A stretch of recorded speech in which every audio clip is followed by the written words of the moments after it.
우리가 지난 주일까지 민수기의 말씀을 마쳤습니다.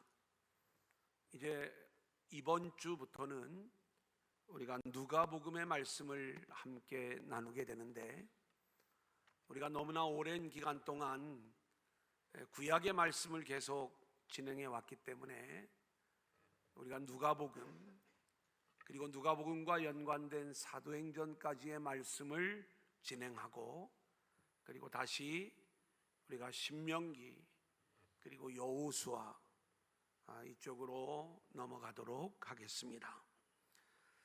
누가복음, 성경은 사복음서로 구성이 되어져 있고, 여러분들이 아는 것처럼 복음서는 예수님의 생애를 우리 가운데 말씀해 주는 책입니다.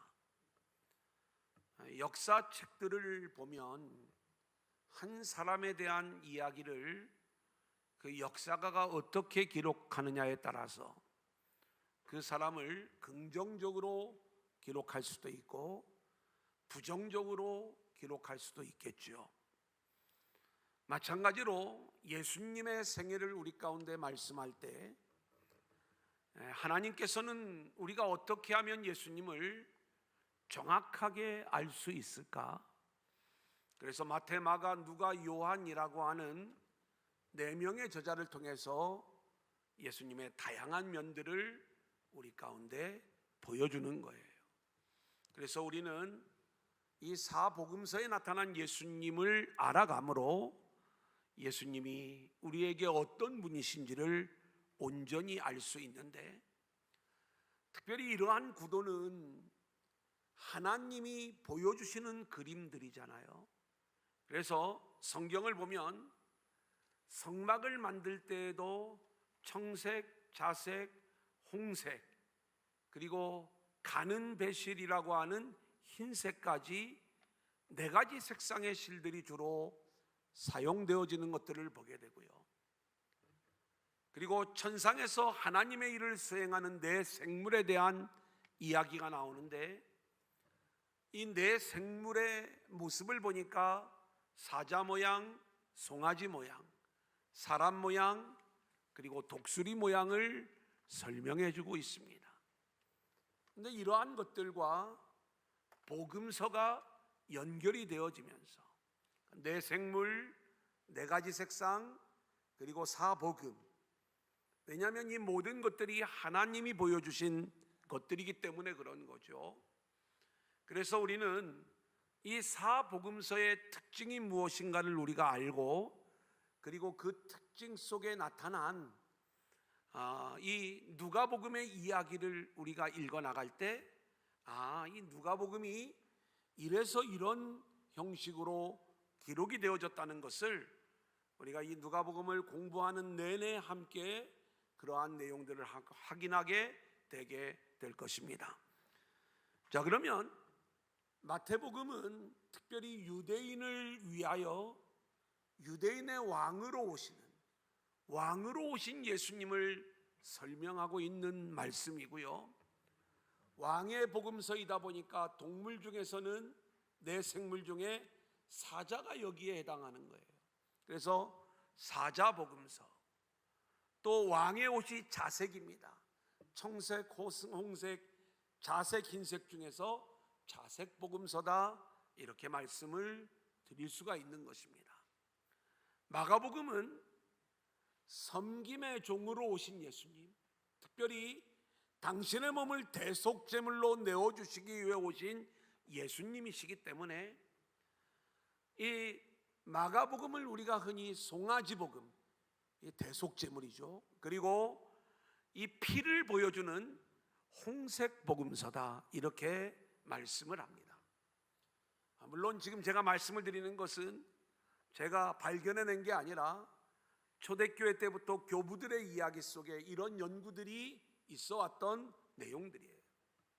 그리고 3번째 복음서인 이 누가복음서는 인자로 오신 예수님이에요. 특별히 이방인 중에 헬라의 그리스도인들을 위하여 쓰여진 이 책인데, 이 누가복음은 인자로 오신, 사람의 아들로 오신 예수님, 그래서 네 가지 생물 중에는 세 번째 등장하는 이 사람 모양, 그래서 우리가 사람 복음서 혹은 인자 복음서 이렇게 말씀을 하고요. 사람의 모양으로 오셨지만 죄가 없으신 분이시기 때문에 우리가 색상은 흰색 복음서가 되겠습니다. 그리고 이제 요한복음은 태초에 말씀이 계시니라, 하늘에 계신 말씀이 육신의 모양으로 이 땅에 오신 예수님을 말씀해 주고 있죠. 그래서 내 생물 중에서는 하늘을 날아다니는 독수리 복음서이고, 청색, 자색, 홍색, 흰색 중에서는 하늘을 상징하는 청색 복음서이다. 그래요. 우리가 이러한 내용들은 이렇게 제가 가끔 이 내용을 성경 공부를 할 때 말씀을 드리는 경우가 있는데, 좀 우리가 쉽게 좀 우리 안에 담고 있으면, 이 성막의 설계도가 그리스도를 품고 있다고 하고, 또 성경의 모든 이야기들이 우리에게 그리스도를 말씀해 주는 그러한 내용이라고 할 때, 왜 복음서를, 네 개의 복음서를 우리 가운데 주셨으며, 이 네 복음서의 특징이 뭐고, 네 생물, 네 가지 색상과는 좀 더 확장할 수도 있는데 우리가 시간이 요약되기 때문에 제가 요 정도까지만 말씀을 드립니다. 우리가 이렇게 누가복음의 위치를 찾아가는 일들이 필요하다. 어떤 분들은 이 네 복음서를 다 하나로 통합을 하면서 이것을 잘게 나누어서 시간별로 역사 순으로 재배열해서 하나의 문서로 이 내용을 작업하는 그러한 학자들이 있습니다. 물론 우리가 성경을 연구하는 데 있어서 어떤 시대적인 흐름을 알 수 있는 도움을 얻기는 하지만, 우리는 마태복음은 마태복음으로 읽어야 되고 누가복음은 누가복음으로 읽어야 우리가 이 말씀을 통해서 우리에게 주시는 참된 복음을 깨달을 수가 있다, 이렇게 말씀을 드릴 수가 있겠습니다. 자, 그러면 이 누가복음의 서론에 대한 부분, 누가 이 누가복음을 썼는가? 누가가 쓴 거예요. 한번 보겠습니다. 3절 4절 같이 읽어볼까요? 시작. 그 모든 일을 근원부터 자세히 미루어 살핀 나도 데오빌로 각하에게 차례대로서 보내는 것이 좋은 줄 알았노니, 이는 각하가 알고 있는 바를 더 확실하게 하려 함이로라. 사도행전 1장 1절로 2절을 보겠습니다. 시작. 데오빌로여, 내가 먼저 쓴 글에는 무릇 예수께서 행하시며 가르치시기를 시작하신부터 그가 택하신 사도들에게 성령으로 명하시고 승천하신 날까지의 일을 기록하였노라. 자, 우리가 누가복음 서론을 좀 잠깐 다루는 건, 이게 좀 어쩌면 신학적인 부분을 좀 다루는 면이 있지만, 우리가 이 누가복음을 제대로 이해하려면 이 과정이 필요하기 때문에 우리 성도님들에게 필요한 만큼만 제가 알려드리는 거예요. 이 3절 4절의 말씀을 보니까 이 누가복음이 수신인이 있는 걸 보게 되는 거예요. 여기 보니까 데오빌로 각하라고 표현이 되어져 있어요. 이 각하라고 하는 표현은 적어도 총독쯤 되는 고위 관리에게만 붙이는 호칭인 거죠. 그러니까 지금 이 책이 쓰여져서 이 책을 물론 읽는 독자가 이 누가가 대상으로 여기는 이방인 그리스도인들이 있었겠죠. 그런데 이 책을 그렇게 기록을 한 다음에 누구에게 바치냐면 총독쯤 되는 이 데오빌로 각하에게 이 책을 헌정하는 거예요. 이것은 당시에 우리 기독교가 복음을 온전히 전하기 위하여 기독교는 이러한 종교입니다라고 하는 것들을 잘 설명해 주고, 또 복음을 선교하는 데 도움을 얻고자 이런 과정들을 밟고 있었다. 근데 사도행전의 말씀을 보니까 여기에도 데오빌로에게 보내는 말씀이라는 것이 기록이 되어져 있으면서 내가 전에 쓴 글을 언급을 하고 있어요. 그러니까 누가복음이 첫 번째 쓴 내용이고 사도행전이 두 번째 쓴 내용이다라는 걸 볼 수가 있어요. 그리고 이 내용이 어떤 중첩된 내용이 아니라 예수님의 탄생부터 십자가와 부활까지 예수님을 통해 역사하신 성령의 역사를 기록한 책이 누가복음이라면, 이제는 예수님이 승천하시면서 복음이 땅 끝까지 가는 내용을 교회를 통한 성령의 역사, 누가복음과 사도행전을 보면 우리가 흔히 사도행전이 성령행전인 걸 알지만 누가복음 역시 같은 저자에 의하여 기록되었기 때문에 성령의 사역을 계속해서 우리 가운데 말씀하고 있는 것들을 우리가 보게 됩니다. 그러니까 성령에 의하여 예수님이 어떤 역사를 이루셨는가, 또 교회를 통하여 성령님이 이루신 이 선교의 역사들, 이 부분을 우리에게 말씀해 주고 있는 책이 누가복음과 사도행전이다. 이 책의 저자는 누구인가? 우리는 누가복음이니까 누가다 이렇게 이제 보통 생각을 하죠.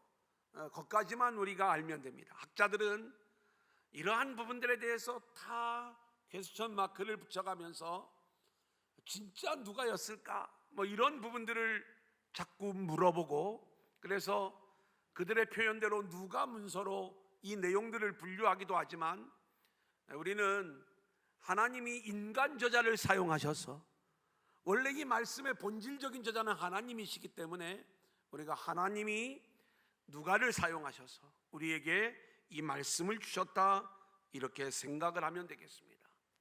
적어도 우리는 이 누가복음을 공부하면서 오늘 이 1절부터 4절까지의 말씀 속에 누가의 이야기를 우리가 알아야 되고, 또 그러려면 성경 안에서 이 누가를 어떻게 우리에게 소개하고 있는가를 알 필요가 있는데, 우리 한번 같이 보겠습니다. 골로새서 4장 14절이에요. 시작. 사랑을 받는 의사 누가와 또 데마가 너희에게 문안하니라. 이 말씀을 보면 의사 누가라고 표현하고 있죠. 사랑을 받는 의사 누가. 이 누가는 사도 바울의 철저한 동역자였어요. 그런데 그가 의사라고 하는 직업을 가지고 사도 바울의 주치 역할을 하면서 그의 선교 여행에도 동참하고, 그리고 그가 감옥에서 고난을 받을 때에도 끝까지 이 바울과 동역을 했던 동역자였음을 성경은 말씀하고 있어요. 이 누가를 잘 이해할 수 있는 내용이 디모데후서 4장 10절로 11절에 나와 있습니다. 같이 볼까요? 시작. 데마는 이 세상을 사랑하여 나를 버리고 데살로니가로 갔고, 그레스게는 갈라디아로, 디도는 달마디아로 갔고, 누가만 나와 함께 있느니라. 됐습니다. 누가만 나와 함께 있느니라. 물론 다른 볼일로 간 사람들도 있고 세상을 사랑해서 바울을 배신한 사람도 있지만, 누가는 끝까지 고난 가운데 있는 바울의 동역자로 남아있는 모습을 성경은 말씀해 주고 있는 거예요. 뿐만 아니라 이 누가가 누가복음과 사도행전을 기록할 수 있었던 근거가 있는데, 우리 사도행전 16장 11절을 같이 볼까요? 시작. 우리가 드로아에서 배로 떠나 사모드라게로 직행하여 이튿날 네아폴리로 가고. 자, 우리가 사도행전의 말씀을 보면 사도 바울의 전도 여행을 기록할 때 바울과 바나바, 혹은 바나바와 바울, 또 바울과 실라, 이렇게 보통 3인칭 시점으로 기록이 되다가 어느 한 순간에 이 기록이 우리라고 하는 표현으로 바뀌는 장면이 나와요. 그러니까 여기에 이 사도행전을 기록한 누가가 함께 동참하고 있는 장면이죠.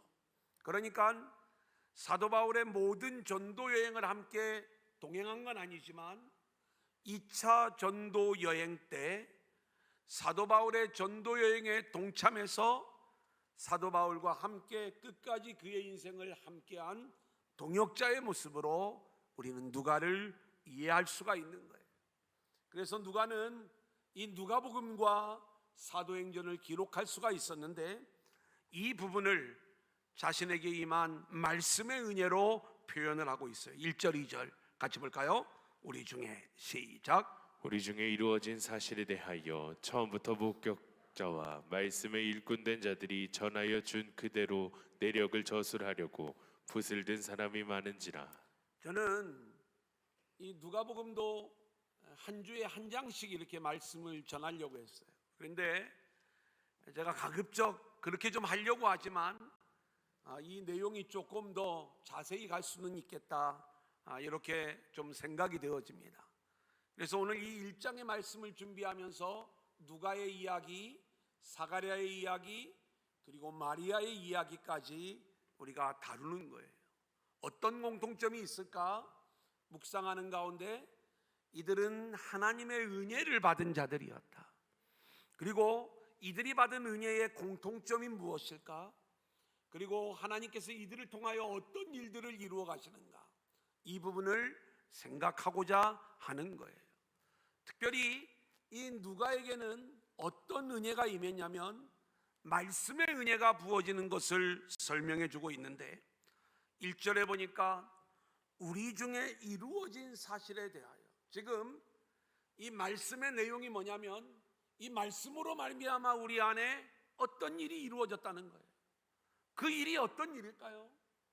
예수를 모르고 복음을 몰랐던 우리에게 예수님이 이 땅에 오시고 그 복음이 우리 안에 전해짐으로 말미암아 이제는 우리가 구원받은 자가 되었고 우리 안에 하나님의 계획과 하나님의 뜻이 이루어진 사실, 이 사실에 대하여 2절에 보면 처음부터 목격자와 말씀에 일꾼된 자들이 전하여 준, 그러니까 이 일들이 어떻게 이루어졌냐면 그 복음을 목격했던 자들, 그리고 그 말씀에 일꾼된 자들이 그 복음을 전해 주었기 때문에 우리가 그 복음을 듣고 우리 안에 이 놀라운 구원의 역사가 이루어지게 되었다. 그래서 이 복음을 들었던 자들이, 여러 사람들이 그 복음을 기록하게 되었는데 나도 그 중에 한 사람이다, 이 내용을 이야기하고 있는 거예요. 사랑하는 여러분, 누가가 복음을 기록할 수 있었던 것은 누가에게 복음을 전해준 말씀의 목격자들, 말씀의 일꾼된 자들이 있었기 때문에 누가는 그 복음을 들을 수가 있었어요. 그리고 자신도 이제는 말씀의 목격자요, 그 말씀의 일꾼으로서 이제는 말씀을 전하는 사명자로 그 사명을 감당하고 있는 것이죠. 그렇다면 오늘 이 시대를 살아가는 저와 여러분, 오늘 우리가 이렇게 예수 안에서 부르심을 받고 하나님을 예배하는 자들이 되었는데, 예배 시간에 왔다 갔다 하는 모습으로 우리가 그리스도인임을 증명하는 것이 아니라 우리 안에 이미 이 말씀의 목격자와 말씀의 일꾼들로 인하여 우리가 이 복음을 들었다면, 복음을 듣는 그 순간에 저와 여러분 역시 말씀의 목격자가 되는 것이고, 그리고 말씀을 맡은 자로, 말씀의 일꾼들로 우리 모두가 세워져야 되는 줄로 믿습니다. 아멘. 그렇다면 말씀의 은혜를 받은 자들은 하나님이 주신 그 말씀이 우리를 이끌어가는 대로 말씀의 목격자가 되어 그 말씀을 전하는 말씀의 일꾼의 삶으로, 그리고 그 말씀에 순종하는 삶으로 세워지는 저와 여러분들이 될 수 있기를 소원합니다. 아멘. 자, 두 번째 우리 한번 따라합니다. 사가랴 5절을 볼까요? 시작. 유대왕 헤롯 때에 아비야 반열에 제사장 한 사람이 있었으니 이름은 사가랴요, 그의 아내는 아론의 자손이니 이름은 엘리사벳이라. 자, 오늘 두 번째 인물은 우리가 사가랴를 찾아가는 거예요. 근데 이 사가랴는 오늘 말씀해 보니까 아비야 반열에 속한 제사장이다, 이렇게 설명을 해요. 이 아비야 반열이라는 것을 왜 설명을 해주는가, 다 이유가 있는 거예요, 성경은.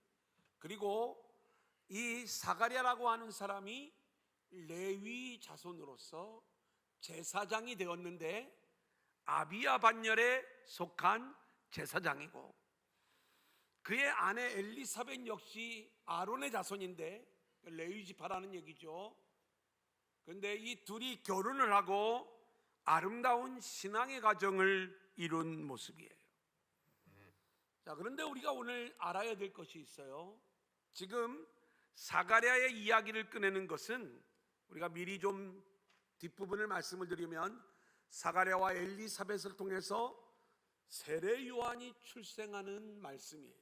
여러분, 우리가 사복음서를 보면 세례 요한의 출생 이야기를 다루고 있는 곳이 오직 이 누가복음만 다루고 있습니다. 그래서 세례 요한이 태어나는 그 배경을 우리 가운데 이야기해 주는데, 이 세례 요한은 레위 지파를 통해서 이렇게 태어나게 되죠. 근데 우리가 하나님이 진행하시는 하나님의 구속사를 보면, 하나님은 이 레위 지파를 통해서 하나님이 이루시는 일들이 있어요. 그리고 유다 지파를 통해서 하나님이 이루시는 일이 있어요. 우리가 잘 아는 것처럼 유다 지파를 통해서 하나님이 이루시는 일은 그리스도를 보내시는 일이에요. 그러면 레위 지파의 사명은 뭐냐? 그리스도가 오시는 길을 준비하는 사역이에요. 그래, 레위인들은요, 원래가 이스라엘의 거룩을 책임지는 자들로 이들이 세워졌어야 되는데, 성경에 문제가 되는 것은 그리스도가 오시려면 이 레위 지파가 죄 역할을 감당해야 되는 거예요. 근데 우리가 사사시대를 보면 레위인들이 먼저 무너지죠. 우리가 레위인 첩 사건을 알게 되는데, 우리는 이 첩을 죽인 사람만 나쁜 놈이라고 이야기하지만 레위인에게 첩이 있다는 것 자체가 이미 이 레위인이 무너져 있는 거예요. 이 사사시대에 레위 지파가 무너져 있을 때, 이 시기에 영적 암흑의 모습이 되는 거고, 왕이 없어 자기 소견에 오른 대로 행하였더라. 왕이 오려고 해도 레위 지파가 무너져 있기 때문에 왕이 오실 수 없는 거예요. 그래서 이 사사기, 룻기, 사무엘상의 말씀을 보면 레위 지파가 어떻게 회복되고, 그리고 유다 지파가 어떻게 회복되어지는가를 우리에게 정확하게 보여주고 있죠. 그래서 레위 지파가 회복되는 이야기가 한나가 사무엘을 낳는 이야기예요. 그의 남편 엘가나가 레위인이었죠. 그래서 그 한나를 통해서 아들을 낳기를 원했지만 낳지 못하는 거예요. 하나님이 막으시죠. 막으시는 이유는 이 영적 어두움 속에서 하나님은 그냥 사무엘을 보내실 수가 없었던 거예요. 그래서 한나의 임신을 막으시면서 한나로 하여금 철저하게 하나님을 붙잡도록 이끄신 다음에, 그리고 하나님이 한나의 소원을 이끄셔서 결국 사무엘을 주시고, 그 사무엘을 다시 받으신 후에 하나님이 이 사무엘을 직접 키우시는 거예요. 그리고 이 사무엘을 통하여 다윗의 길을 예비하고, 그리고 다윗에게 기름 붓는, 우리가 이 이야기들을 잘 알고 있습니다. 이 다윗의 이야기, 다윗이 오는 이야기도 유다 지파의 회복 이야기죠. 유다 지파도 무너져 있어요. 엘리멜렉 나오미의 가정이 결국 베들레헴을 떠나 모압 땅으로 내려가는, 근데 하나님은 이방 여인 이 룻을 나오미와 함께 돌려보내고, 이 룻에게 기업 물을 자 보아스를 보내어 주셔서 오벳을 낳게 하죠. 이 오벳은 다윗의 할아버지였다는 게 룻기의 마지막, 어떻게 유다 지파가 회복되어지는가를 성경이 보여주고 있는 거죠. 성경은요, 제가 이 한 부분만을 말씀을 드렸지만 처음부터 끝까지 우리에게 이 정확한 내용들을, 복음과 구속사의 과정들을 동일하게 설명을 해주고 있는데, 오늘 말씀에도 이 레위 지파가 어떻게 회복되어지고 유다 지파가 어떻게 회복되어지는가, 사가랴의 가정이 회복되어지는 이야기가 레위 지파의 회복이고, 요셉과 마리아가 회복되어지는 과정이 바로 유다 지파의 회복인 거예요. 레위 지파가 회복되어지면서 그리스도의 길이 준비가 되어지는 거고, 유다 지파가 회복되어지면서 그리스도가 오시는 거예요. 이 그림을 오늘 사가랴의 이야기, 그리고 마리아의 이야기를 통해서 우리 가운데 말씀해주고 있는 것입니다. 자, 그러면 사가랴에게 어떤 일들이 임하는가, 3페이지로 넘어가서 5절 6절 우리 한번 같이 보겠습니다. 시작. 유대왕 헤롯 때에 아비야 반열에 제사장 한 사람이 있었으니 이름은 사가랴요 그의 아내는 아론의 자손이니 이름은 엘리사벳이라. 이 두 사람이 하나님 앞에 의인이니 주의 모든 계명과 규례대로 흠이 없이 행하더라. 사가랴와 엘리사벳은 둘 다 레위 지파였어요. 아름다운 믿음의 가정을 이루었는데 이 가정을 하나님께서 어떻게 인정을 해주시냐면은 이 가정은 의인이요 흠이 없는 자라 이렇게 인정을 해주는 거예요. 여러분, 우리가 신앙에 있어서 의인이고 흠이 없는 그러한 자라면 만사형통이어야 되는데, 하지만 하나님이 인정하시는 그 의인의 가정에도 문제가 있는 걸 보게 되죠. 7절 같이 볼까요? 시작. 엘리사벳이 잉태를 못함으로 그들에게 자식이 없고 두 사람의 나이가 많더라. 자, 아이를 갖지 못하는 문제가 있었어요. 게다가 이제는 나이가 많아져서 더 이상 아이에 대한 소망이 없는 그러한 가정이 되었던 것이죠. 자, 그런데 이 가정에 놀라운 회복의 역사가 일어나는데 우리 8절부터 10절까지 같이 보겠습니다. 시작. 마침 사가랴가 그 반열의 차례대로 하나님 앞에서 제사장의 직무를 행하였세. 제사장의 전례를 따라 제비를 뽑아 주의 성전에 들어가 분향하고 모든 백성은 그 분향하는 시간에 밖에서 기도하더니. 자, 우리가 이 이스라엘의 이 제사 제도를 우리가 좀 알면 좋은데, 처음에 아비야 반열이라고 했잖아요. 그러니까 제사장이 워낙 숫자가 많다 보니까 모든 제사장들을 24반열로 나누는 거예요.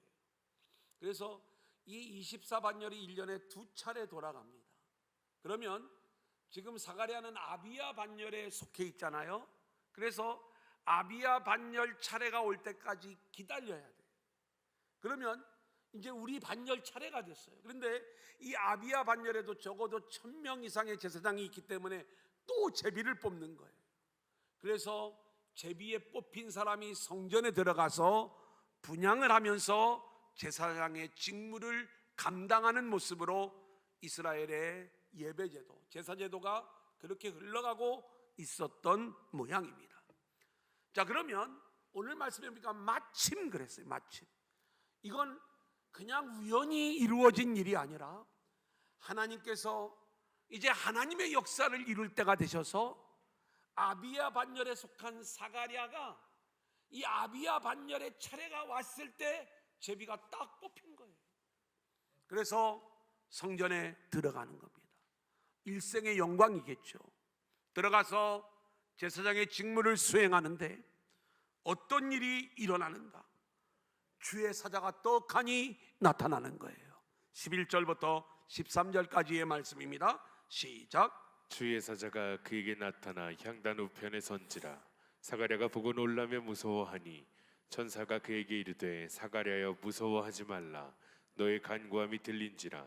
내 아내 엘리사벳이 내게 아들을 낳아주리니 그 이름을 요한이라 하라. 이 주의 천사, 이 주의 사자는요, 이제 이후에 자신의 이제 이름을 가브리엘로 알려줘요. 이 가브리엘 천사가 나타나가지고 뭐라고 이야기를 하냐면 내 아내 엘리사벳이 아들을 낳을 것이고 그 이름을 요한이라 하라. 그리고 14절부터 17절까지의 말씀을 보면 그 아들이 태어날 때 이 아들이 엘리야의 사명을 감당할 것인데 그 하나님이 기뻐하는 그 아들이 태어나는 일을 너는 기뻐하고 즐거워해야 된다, 이렇게 말씀하고 있는 거예요. 여러분, 지금 이 사가랴에게 임한 은혜가 뭐예요? 이 은혜는 아들이 없는 집에 아들이 태어나는 게 은혜가 아니라 하나님이 이 가정에 아들을 회복시켜 주시는데 그 아들이 엘리야의 사명을 감당하는 하나님이 보내시는 아들이더라, 이 말씀입니다. 이 일을 기뻐하고 즐거워하라는 거예요. 자, 그런데 사가랴는 이 일이 당혹스러웠을 뿐만이 아니라 이 사실을 믿지를 못하는 거예요. 왜요? 자신이 이렇게 나이가 들었는데, 내 아내도 이렇게 나이가 들었는데 어떻게 아이를 가질 수 있단 말인가? 그래서 18절 말씀을 보면 사가랴가 천사에게 이르되 내가 이것을 어떻게 알리요? 내가 늙고 아내도 나이가 많으니이다.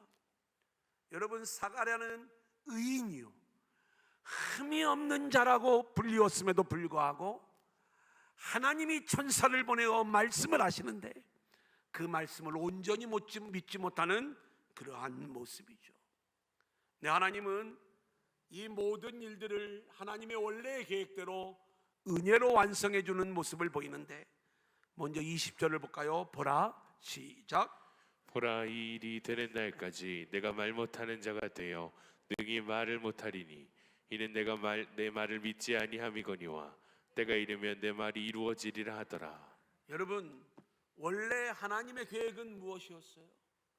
하나님의 원래의 계획은요, 사가랴가 그렇게 마침 아비야 반열 때 제사장 직무를 맡은 자로 제비 뽑혀 그 직무를 감당할 때 하나님의 사자를 보내셔서 하나님의 계획을 이야기하는 거예요.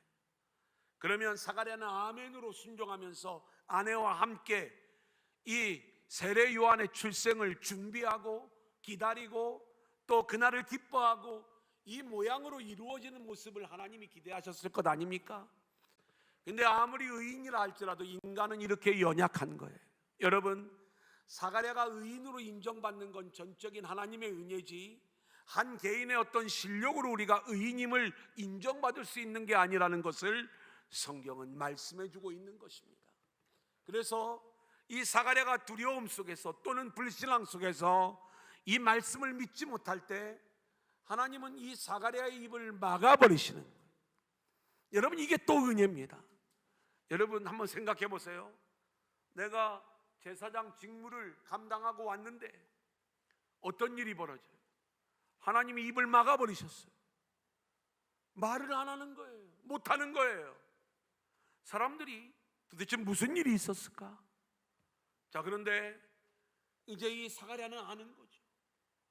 하나님이 이 일들을 이루어 가시겠구나. 내가 믿지 못하니까 내 입을 막아버리시는구나. 여러분, 저는요, 하나님이 우리 교회 안에 놀라운 계획된 많은 일들을 우리를 통하여 이루실 줄로 믿습니다. 아멘. 근데 그 일들은요, 우리가 상상하기도 어려운 그러한 하늘의 놀라운 일들일 거예요. 인간이 생각하는 큰 일하고는 비교할 수 없는 하늘의 일들이 두란노 공동체를 통하여 이루어지게 될 줄로 믿습니다. 아멘. 근데 하나님이 그 일들을 하나하나 이루어 가실 때 우리가 놓치지 말아야 될 것이 있어요.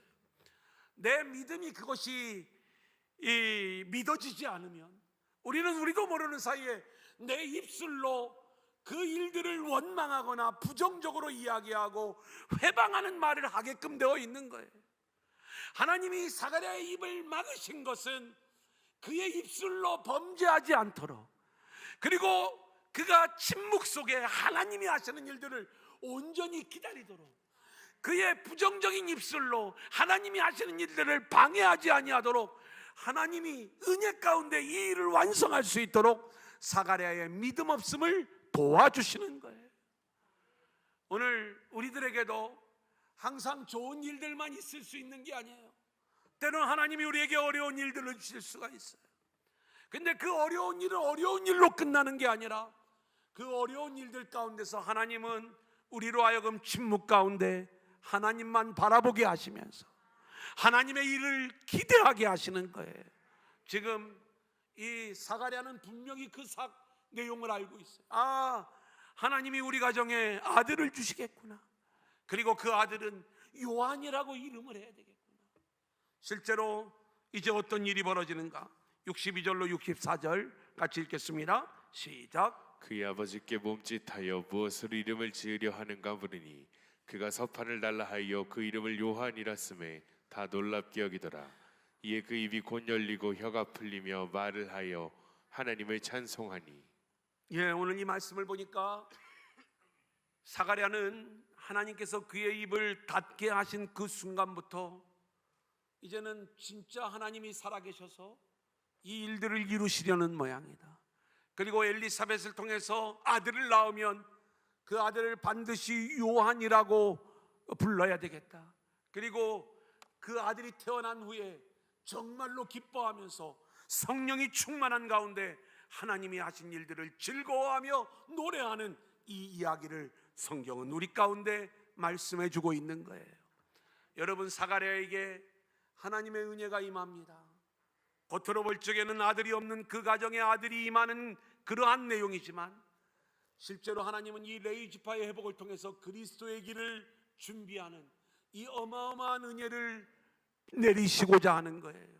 성경은 이 사가랴의 가정을 의인이요 흠이 없는 자라고 인정을 했지만 우리가 의인이 되고 흠이 없는 자가 되는 것은 우리의 노력이나 우리의 실력으로 이루어지는 게 아니라 하나님께서 우리를 붙잡아 주시기 때문에, 아멘. 때로는 우리의 입을 막아서라도 우리를 지켜주시기 때문에 우리가 의인으로 세움을 받게 되는 줄로 믿습니다. 아멘. 저와 여러분이 그렇게 하나님의 은혜로 완성되어지는 저와 여러분들이 될 수 있기를 소원합니다. 아멘. 이제 마지막 세 번째 한번 따라합니다. 마리아 26절로 28절 같이 읽어볼까요? 시작. 여섯째 달에 천사 가브리엘이 하나님의 보내심을 받아 갈릴리 나사렛이란 동네에 가서 다윗의 자손 요셉이라 하는 사람과 약혼한 처녀에게 이르니 그 처녀 이름은 마리아라. 그에게 들어가 이르되 은혜를 받은 자여 평안할지어다. 주께서 너와 함께 하시도다 하니. 가브리엘 천사가 이번에는 마리아를 찾아옵니다. 이 마리아에게 은혜를 받은 자여 평안할지어다. 그런데 이 마리아를 뭐라고 이제 설명을 하냐면 요셉이라 하는 사람과 약혼한 처녀라고 소개를 하고 있어요. 아직 처녀예요. 결혼을 하지 아니한 처녀인데 정혼한 남자는 다윗의 자손 유다 지파라는 얘기예요. 유다 지파의 회복을 지금 이야기하고 있는 거죠. 요셉도 유다 지파고 마리아도 유다 지파인 거예요. 이 유다 지파의 가정에 가브리엘 천사가 나타나 은혜를 받은 자여 평안하라. 도대체 어떤 은혜인가? 30절로 33절입니다. 시작. 천사가 이르되 마리아여 무서워하지 말라. 내가 하나님께 은혜를 입었느니라. 보라 내가 잉태하여 아들을 낳으리니 그 이름을 예수라 하라. 그가 큰 자가 되고 지극히 높으신 이의 아들이라 일컬어질 것이요 주 하나님께서 그 조상 다윗의 왕위를 그에게 주시리니 영원히 야곱의 집을 왕으로 다스릴 것이며 그 나라가 무궁하리라. 가브리엘 천사가 평안하라고 말을 하지만 이 천사를 통하여 전하여진 말씀은 아주 충격적인 말씀이었어요. 처녀 마리아에게는 두렵고 떨리는 말씀인데 처녀가 아들을 낳게 된다는 말씀이에요. 근데 자신이 낳는 아들이 지극히 높으신 이의 아들, 하나님의 아들로 일컬어질 것이다. 이 어마어마한 이야기를 듣게 되는 거예요. 마리아가 반문하죠. 34절로 35절입니다. 시작. 마리아가 천사에게 말하되 나는 남자를 알지 못하니 어찌 이 일이 있으리이까. 천사가 대답하여 이르되 성령이 내게 임하시고 지극히 높으신 이의 능력이 너를 덮으시리니 이러므로 나실 바 거룩한 이는 하나님의 아들이라 일컬어지리라. 마리아는 깜짝 놀라 나는 남자를 알지 못하고 경험한 적이 없는데 어떻게 아들을 낳을 수 있습니까? 이때 이 아들이 낳아지는 비밀을 천사가 말씀해 주는 거예요. 성령이 너에게 임하고 지극히 높으신 이의 능력이 너를 덮을 때 너에게서 하나님의 아들이라 일컬어지는 분이 태어나게 될 것이다. 여러분, 지금 이 마리아에게 은혜가 임했다. 은혜를 받은 자여 평안할지어다. 근데 우리가 은혜를 받았으면 월급이 좀 올라가거나 뭔가 좀 좋은 일들이 생기거나 이러면 이게 진짜 은혜인 줄 알겠는데 오늘 이 은혜를 입었다라고 이야기를 하면서 너를 통해 하나님의 아들이 태어날 것이다를 이야기하는 거예요. 그러니까 우리가 추구해야 될 진짜 은혜가 무엇인가를 우리는 알아야 되는데 우리는 나에게 유익한 일, 나에게 도움이 되는 일, 내가 세상에서 뭔가를 얻는 일들을 은혜라고 생각을 하지만 하나님이 주시는 진짜 은혜는 나를 통해 그리스도가 나타나는 일이고 나를 통해 그리스도의 영광이 나오는 일이고 그리고 나를 통해서 하나님의 역사가 나타나는 그 일들이 이게 진정한 하나님의 은혜인 줄로 믿습니다. 그래서 우리가 은혜를 받은 자의 삶은 편안한 삶이 아니라 오히려 십자가의 삶이에요. 우리가 복음을 붙잡는 삶은 오히려 그 길이 고난의 길이라는 것을 성경은 우리 가운데 말씀해 주고 있는 거예요. 아멘. 오늘 마리아에게 일어난 일들은 오늘 이 시대 우리에게도 동일한 은혜로 우리에게 주어지기를 원하는데, 마리아에게 어떻게 하나님의 아들이 나타났어요? 성령이 임하고 하나님의 능력이 덮는 순간 하나님의 아들이 태어나는 거예요. 그렇다면 이 일들은 오늘 우리들에게도 마찬가지예요. 우리는 원래 이 땅에 죄의 종으로 왔어요. 마귀의 자녀로 왔어요. 그러한 우리 안에 성령이 임하고 하나님의 능력이 우리를 덮을 때 우리는 마귀의 자녀에서 하나님의 자녀로, 하나님의 아들로 태어나게 되는 줄로 믿습니다. 아멘. 이 놀라운 일들을 마리아가 순종함으로 그 은혜의 주인공이 되었던 것처럼 우리도 순종함으로 그 은혜의 주인공이 될 수 있는 거예요. 오늘 마지막 38절 말씀해 보니까 마리아가 이르되 주의 여종이 오니 말씀대로 내게 이루어지이다. 하나님의 말씀이 그대로 자신 안에 이루어지기를 순종하는 거죠. 그리고 실제로 이제 이 일들이 이루어졌다는 것을 성경은 우리 가운데 말씀하고 있는 거예요. 자, 그렇다면 우리가 말씀 안에 살아가는 성도들이라면 진짜 은혜는 뭐냐? 내 생각, 내 소원, 내가 원하는 것들을 다 내려놓는 거예요. 그리고 하나님이 내 인생을 향해서 어떤 계획을 가지고 있든지, 누가를 향해서는 너는 말씀의 목격자야, 말씀의 일꾼된 자가 되어야 돼, 아멘으로 순종하며 그 사명을 감당해야 되는 거예요. 사가랴를 통해서는 세례 요한이 태어나 엘리야의 사명을 감당하는데 이 일을 기뻐하라는 거예요. 그것을 기뻐하는 자가 될 수 있도록 하나님은 입을 막아가면서라도 그 은혜를 완성해내시는 모습을 보게 되는 거예요. 마리아는요, 처녀가 아들을 낳는다는 거예요. 그런데 이게 마리아 개인에게는 유익한 게 없어요. 오직 주의 영광이 나타나는 일이었어요. 오해받는 일이었어요. 오히려 이 일로 말미암아 곤란한 지경에 처할 수 있지만 그럼에도 불구하고 주의 말씀대로 이루어지이다. 하나님의 은혜가 우리 안에 온전히 성취되어지는 것, 그것은 전적인 우리의 순종이 우리에게서 나와야 될 줄로 믿습니다. 아멘. 물론 이 순종도 하나님이 이끌어 주시겠지만 저와 여러분이 우리를 은혜를 부으시고 그 은혜로 우리를 이끌어 가실 때 그 은혜의 삶이 내가 원하는 삶이 아니라 십자가의 삶이고, 이것이 복음의 삶이라고 이야기하는데 정말 어렵고 힘든 그러한 삶일 수 있지만 주의 말씀대로 이루어지리이다. 아멘. 주님 말씀이 내 안에 이루어지기를 원합니다. 아멘. 순종하며 나아갈 때 우리를 통해 두란노 그리스도의 공동체를 통해 하나님 나라의 놀라운 역사가 우리 안에 이루어지게 될 줄로 믿습니다.